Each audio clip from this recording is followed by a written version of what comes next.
I'm 70 years old, and the thing I sacrificed my whole life for disappeared the moment I needed it most. If you think you're doing everything right, please listen to me. I thought that too. It's early morning now when I wake up. The house is quiet in a way that still feels unfamiliar even after all these years, the kind of quiet that presses on your chest. I sit at the small kitchen table with a cup of coffee that's gone cold more times than I can count, and lately, memories visit me more often than people do. This is one of those mornings when the truth finally feels louder than my pride ever was. The past I was born in 1956. A restless kid with scraped knees and big plans. My father worked with his hands, came home every night smelling like oil and metal, shoulders slumped, eyes tired. He didn't say much, but when he did, it mattered. One night, I remember him sitting across from me at our kitchen table, the same table I sit at now. He said, "Work hard so your kids don't have to." That sentence rooted itself deep inside me. By my 20s, I was certain of who I needed to become: reliable, successful, respected. I married Sarah in 1981. She laughed easily back then, the kind of laugh that filled a room and made you feel like everything would be all right.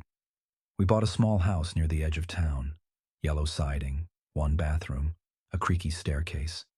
It wasn't much, but it felt like the beginning of something solid.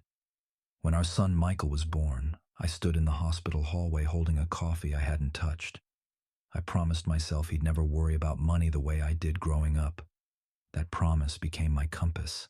I took every extra shift, every promotion that meant longer hours, every opportunity that sounded impressive when I said it out loud. I missed dinners. I missed school plays. I missed quiet evenings when Sarah wanted nothing more than for me to sit beside her on the couch. I told myself, this is temporary. I told myself, they'll thank me later. And for a long time, it worked. The paychecks grew. The house got bigger. People shook my hand a little longer when they heard my title. I felt proud, confident, certain. The turning point.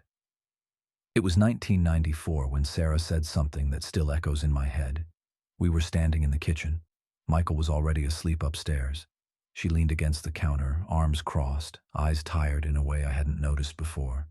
She said, "I feel like I'm raising this family alone." I laughed, not because it was funny, but because I didn't know how else to respond. I said, "I'm doing this for us." She didn't argue. She just nodded slowly. That should have scared me, but I took her silence as understanding. A year later, Michael asked me if I'd come to his baseball game. I told him I'd try. I didn't make it. When I got home, his glove was sitting by the door, mud still on it. He was already asleep. I remember standing there longer than I needed to. Then I went to bed and told myself tomorrow would be different. Tomorrow always was. The turning point didn't come as a single explosion. It came as erosion. Small moments washed away by excuses. By the time I noticed the distance, it felt permanent. The consequences. Years passed faster than I expected. Michael grew up, moved out, started his own life. Sarah grew quieter. Her laughter became something I remembered instead of something I heard. We still lived in the same house, but it felt like we occupied different worlds. Conversations turned into logistics, then into silence.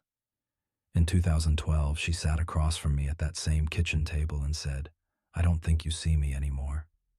I wanted to argue, to list everything I'd done, every bill I'd paid, every sacrifice I'd made. But the words wouldn't come. She moved out 6 months later.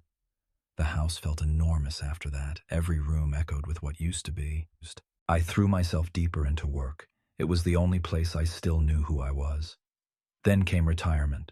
No one warns you how quiet the applause is when it ends. The emails stopped. The calls stopped. The title meant nothing once I wasn't using it. I sat in my car one afternoon, keys in my hand, and realized I had nowhere I needed to be. That was the moment it hit me. I had built a life that only worked when I was busy avoiding it. Michael calls on holidays now.